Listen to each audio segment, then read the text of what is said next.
Okay, we're talking about writers on Playhouse 90. The next person I'd like to ask you about is Paul Monash. Yes, I knew Paul very, very well. In fact, in later years, I worked for him on a film show, and I'd known him quite well. Paul was a consummate craftsman, which is why we called him in. Excellent at structure. He had a good touch. He worked fast, very important in live television particularly. And he came in on kind of a famous show as a second writer on The Death of Manolete. And Paul was just very skillful. Tad Moselle? Tad really was one of America's best playwrights. Tad wrote a Death in the Family based on a James A.G. novel. I think Tad got the Pulitzer Prize for it. Tad was one of the best of the early day television writers. He was just outstanding. We were lucky to get him. He wrote a couple for Playhouse 90. The Playroom, which was a very good script. Tad would not come out here. He would not come to the West Coast. He worked only in his home office with certain things the way he wanted them. Very careful writer. Every line of dialogue was very careful, and he was outstanding. He paid no attention at all to the need of Playhouse 90 for multiple act endings, advertising breaks. He said, no, 3 acts. It's 3 acts. You want to break for advertisers? Well, just break for advertisers. When a scene is over, just break for advertisers. We tried to explain to him that we wanted some kind of false climax, and he would have none of it. So his plays were always in the traditional 3-act form. He was very inventive, wonderful with character, and dialogue was great. The Playroom was a terrific show. What was that show? The show was a family reunion, and a family comes back for a holiday reunion, and in the course of it, the surface camaraderie of the family is just exploded as all of the struggles of the family are revealed through this so-called lovely reunion, and it was very, very well done. I've had people ask me when I was working on Playhouse 90 if they could get a copy of the script, and one of the few times that people would call and say, "God, that was quite a show." For the Playroom. For the Playroom, yeah. Who was in that? Pardon me? Tony Randall was in it, and I think it was a cast of very good, mostly Broadway people. I think Mildred Natwick, really able people, and it was a terrific show. And as I say, I mean, it really touched people because the family story was a story that most of us could involve ourselves in. Rod Serling? Rod Serling, is one of the legends of television. I met Rod very, very early in his career, certainly in mine. And Rod sold a script to Matinee Theater. I don't know if you are aware of that. And it was a comedy, and about a Russian in America who sees the Reds, Cincinnati Reds, and thinks, oh, those are his people. But anyway, I met Rod very early, and Rod wrote Requiem for a Heavyweight. He wrote Forbidden Area, which was the first Playhouse 90 show, and he wrote In the Presence of Mine Enemies. He wrote 5 or 6 originals. A Town Has Turned to Dust, a number of them. Rod had what to me was an extraordinary style, and he wrote for actors to play as much as anybody, I think, who was writing at that time. Actors used to say you'd read a script by Rod Serling and you could taste the words. I mean, he really wrote for actors to play. He was very energetic and very good, and I mean, we were very lucky to have him. But he was fun to work with, and very, very strong on his views. And Playhouse 90 and a show that we did, A Town Has Turned to Dust, started out in Rod's mind as a dramatization of the tragedy of Emmett Till, the young African-American boy, 14 years old in the South, who was lynched. And Rod wanted to do that story. And so many objections came down from CBS brass that they feared the loss of their affiliate stations in the South if a dramatization such as that went on the air.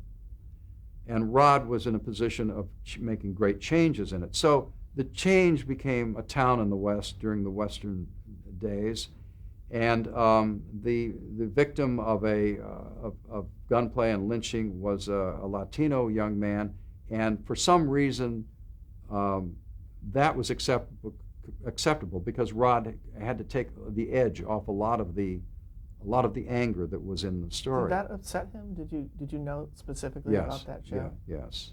How did he tell you? How did he voice his? Well, that was one of the things that kicked Rod into creating Twilight Zone. Because out of that experience, Rod realized that if he took these social stories that were important to him and set them in the undefined future or in another world, Twilight Zone, that they would be acceptable, and he was right. The same network, CBS, said okay to those Twilight Zones which had social content. So the network, specifically about the Town that Turned to Dust, you had mentioned how the network sort of left Playhouse 90 alone, but it did have influence in common. Heavy influence in content, yes. I mean, in the sense of if you got into those sensitive areas, that the network had heavy influence. I seriously doubt, I don't know this, but I doubt if Playhouse 90 could have done a story about abortion. I don't know, but I don't think so. The broadcast standards was very strong. I remember recommending a book once to buy for CBS to buy the rights for a book, and I wrote the synopsis myself, with just a paragraph or two, because I thought the writing was so good. And I used it was a kind of a GI story, and I used some of the graphic language that was in the book. Well, I heard from people in the East, "What are you doing to us?" I said, "No, this is just a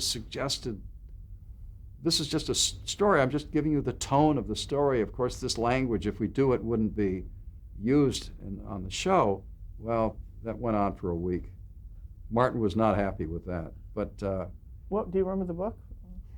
Trying to remember. I'm sorry, but it was not a bestseller. But it was just a very, very good job of writing a GI comedy, and it was very, very well done. So I was very careful after that, and all memos, anything written,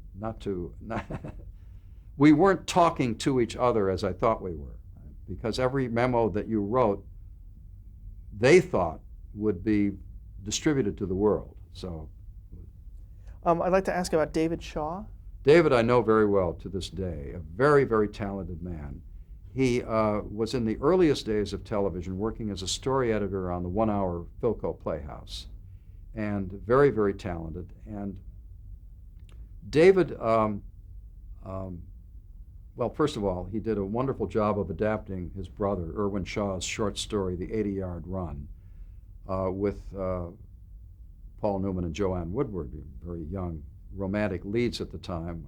I don't remember if they were married at that time or engaged, but they were the stars, and it was a terrific show. We got David to do an adaptation that I'm very close to.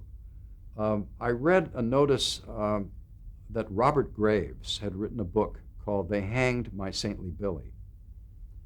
Robert Graves, of course, a classic scholar, and he'd written these very, very artistic tomes, long narrative poems, really a famous literary figure, and he lived on an island in the Mediterranean and so on. And here was something that sounded like it was a popular tale. They Hanged My Saintly Billy. So I got the galleys from the publisher, and I read them, and I thought, we can do this. So Peter had left the show by that time, and I was story editor. So I went to Martin Manulis, and I had the galleys in my hand, and I said, "This is the famous Robert Graves. He's a Greek classical scholar, and ordinarily this is not a mass audience approach, but this I think we can carve a story out of this. This is about, it's based on history, and it's based about a serial killer in London in the 1800s, and it's about his mom, who thinks, he's just a wonderful boy. And then, of course, he went through justice, and he was hanged, and they hanged my saintly Billy. That was the idea. There were wonderful English characters in it.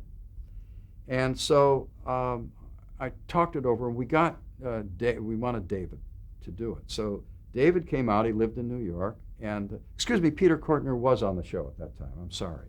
So Peter and I and David sat in Peter's office, and we went through it, and he took the assignment, and all was great. And a couple of weeks later, he called and said, I don't think so. I don't think we can get a play out of this. It's too elliptical on Robert Graves and so on. Well, we'd committed and we'd bought the rights, so we got David to come out, and we sat with him in Peter's office for most of a day, I think, and worked it out in terms of structure, and trying to agree upon cut this character, cut that character, and whatever the structural problems were. Then David went back to New York, finished the script, and it was excellent. Handed it in, and Martin signed Robert Mulligan, a wonderful, wonderful director of live television. Later in film, he directed To Kill a Mockingbird. And Bob Mulligan came out, and Ethel Wynant got Jack Lemmon, who was then really rising toward a starring career, and some veteran British actors, including Herbert Marshall and others. And it was a very, very good show and very highly rated. Everybody was very, very happy with it. And David had done that. He was not crazy about Robert Graves at first, but his professionalism was so great. He was really just a very, very talented man, and he's worked all this time. I guess early in his career, he was in the shadow of his brother Irwin, who was quite famous. But then David began developed his own stature and his own status as a very talented man. Did you ever hear from people who you adapted their work for Playhouse 90? Well, I do believe that we heard from Robert Graves. You mean the writer of the original material? Yes. And who was, I think the note that they got in New York was that he was okay, he was pleased with it, but there was nothing more than that. He was baffled by the whole thing. I mean, he was a literary scholar and a great poet and a classicist, and this was this was not that huge for him. All right, what about Leonard Spiegelglass? Leonard Spiegelglass. Leonard was a very prominent screenwriter under contract to Metro for many years, and before that Universal. And I had met him. He knew my mother. And Leonard he had written a hit play, or I think he was about to write a hit play, A Majority of One. We were developing a story on the life and times of Helen Morgan, who was a famous cabaret singer in the late 20s and early 30s, and had an extraordinary life, really quite tragic, and but was an elegant performer.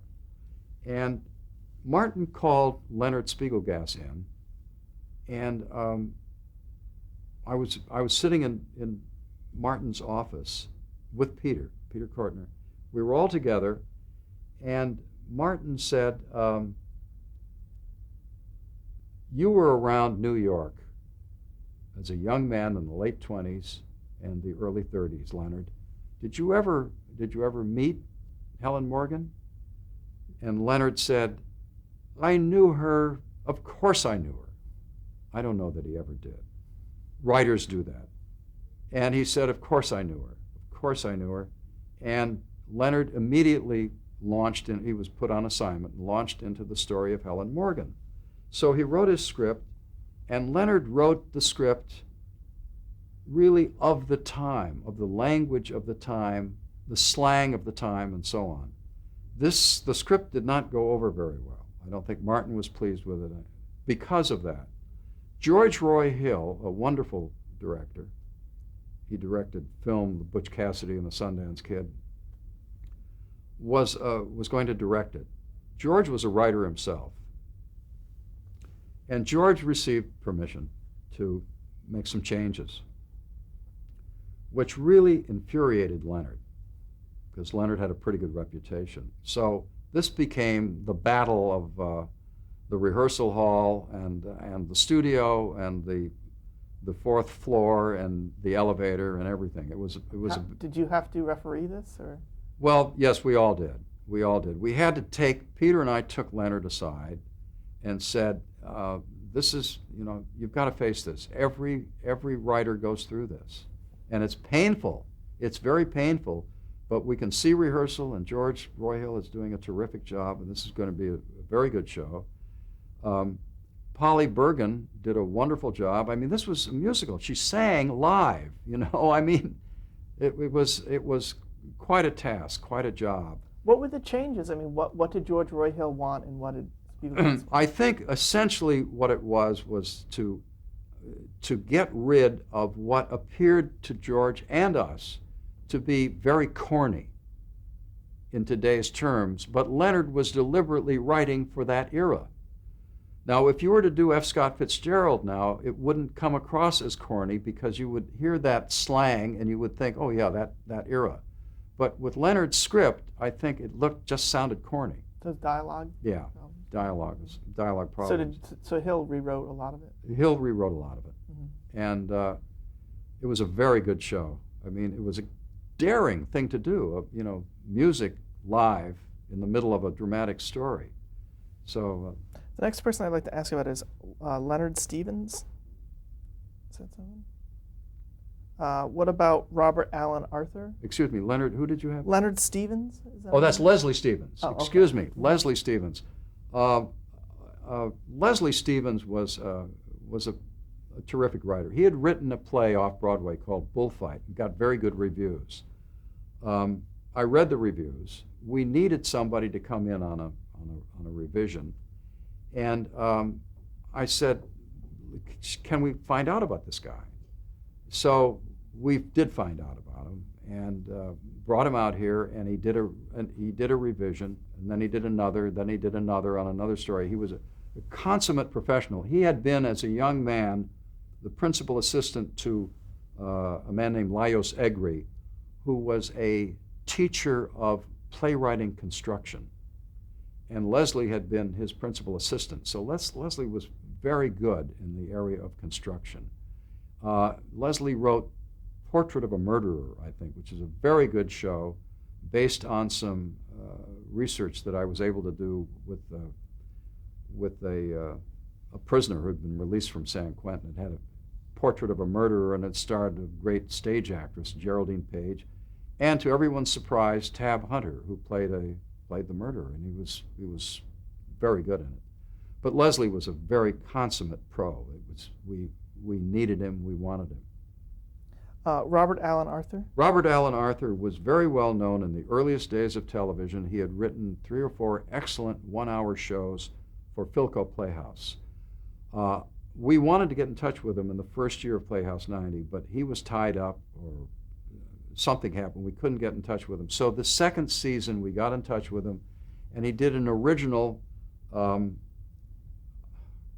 was set in the future, and it had to do with First Amendment violations, and it was very, very well done. It was the second or third show we did that season.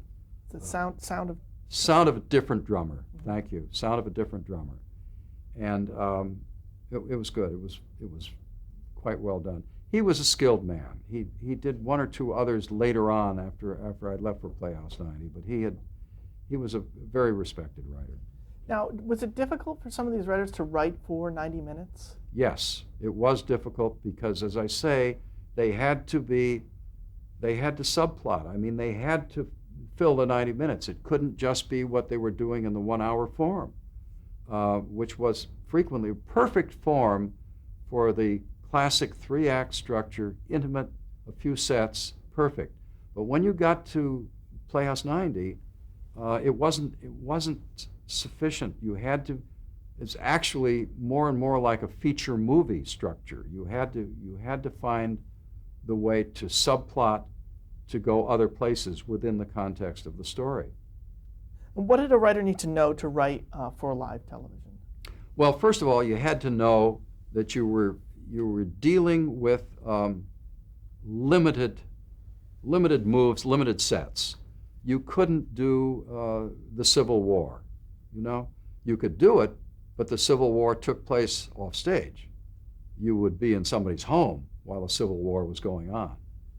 So you had to understand that limited production was there. So that boxed you in your thinking. You could do, one time a novel came out, I read the galleys of it, called They Came to Cordura.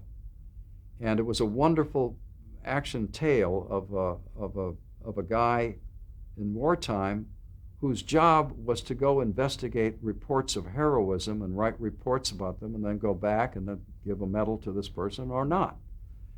And it was a trek story. He had to go from here to there.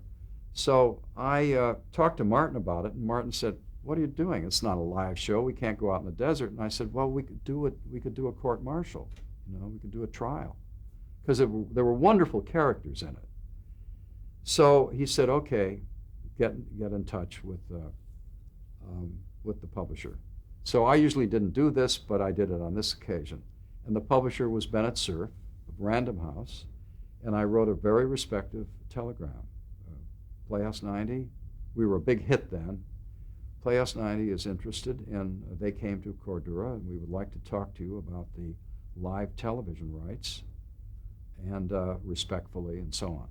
And I got a telegram back saying, "Thank you so much for your interest in They Came to Cordura, but we just sold the film rights to Columbia for $300,000, signed Bennett Cerf." And that was the end of that. That was the last adventure in big publishing that we did. But the writer has to know instinctively, really, or you can learn, that you just can't circle the globe in live television. There were all kinds of stunt shows that were done. In the third or fourth season, John Frankenheimer directed the William Faulkner story, Old Man. It was a wonderful show, but he virtually flooded the CBS studio to get the lake that was necessary to do the show. But the writer has to understand that. And therefore, your thinking has to be constrained. You have to get the dynamics of intimate storytelling in intimate sets. And that's very important. The writer has to understand that. Now, did you seek out original material as much as adapted, or one more than the other? I think originally, because we were on the air every single week, we were looking for more adaptations than originals because it was there, it was possible. But that evened out, and we wanted to be unique. We wanted to do our own stories. What kind of source material was best made for Playhouse 90? Short stories, famous short stories, Scott Fitzgerald's Winter Dreams, which we did. Short stories had, unless they were 2 pages, but if they were structured, short stories had an intimacy to them, no matter if they took place over a period of years. And those as source material. Novels were very difficult. There was so much, they spread out. The art of writing the novel is the art of expanding on a theme. The art of writing a Playhouse 90 was contracting on a theme, pulling it in. So novels were difficult.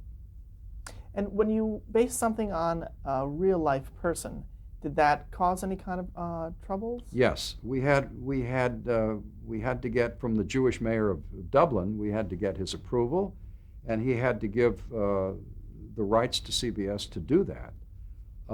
Did you hear his comments after that show? Oh yes, oh yes. Did he like it? Well, he liked it particularly because he heard from his colleagues that they liked it.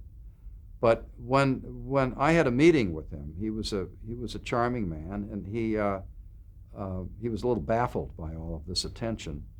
And at the end of the meeting, he said, I won't attempt his great accent, Irish accent, but he said, who do you have out in Hollywood who could play me? And I said, well, frankly, we haven't gone that far yet. I don't really know, but we'll certainly try to approach somebody that of great skill and talent. He said, well, I have a suggestion. He said, I think Spencer Tracy should play me.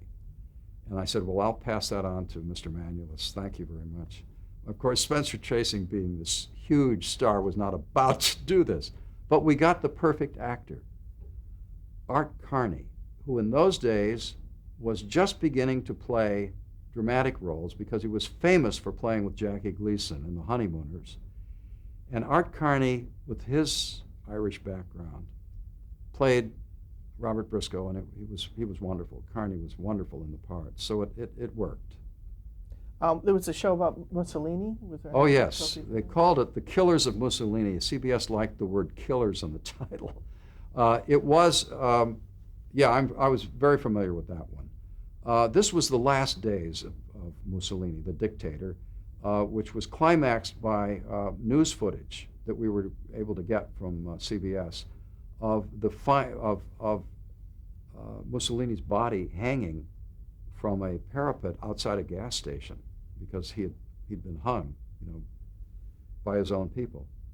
And so we attempted The Last Days of Mussolini. That was a show on Playhouse 90 where we used one or two scenes in tape. That was very, very rare. And so Buzz Kulik, the director, went to an exterior and did a scene on tape, and that was cut into the live show. But it was Nehemiah Persoff, Nicky Persoff, played Mussolini, and he had his head shaved and with makeup and so on. He looked remarkably like him. Then we had the members of the Mussolini cabinet and so on. Now everybody, almost everybody was American and spoke with our American speech, our American accents. So the show was criticized in that sense for that. And I don't know what we could have done. It had to be in the English language. But it was, A.E. Hotchner wrote it, Aaron Hotchner. And Hotch was a correspondent in Italy at that time. And that's why we thought he would be perfect for this. But Hotch spent all of his time, was in New York. We needed him here. He couldn't get out here. So the show was an okay show, but not as good as it might have been. Now you did a show about Pearl Mesta, and she appeared on the show. How did all of that come about? Yeah, The Hostess with the Mostess. That's one of those entertainments that it was a very commercial audience idea from Martin, from Manulis, and he was very good at that. It was not my favorite show, but that was just not my kind of material. I didn't respond to that too well, but it was popular. And that was, Manulis's great skill was finding the public pulse, finding that show occasionally, which was a pop show, and he would also do Requiem for a Heavyweight and other more substantive shows. But it was light and it was popular. Okay, we're going to stop there.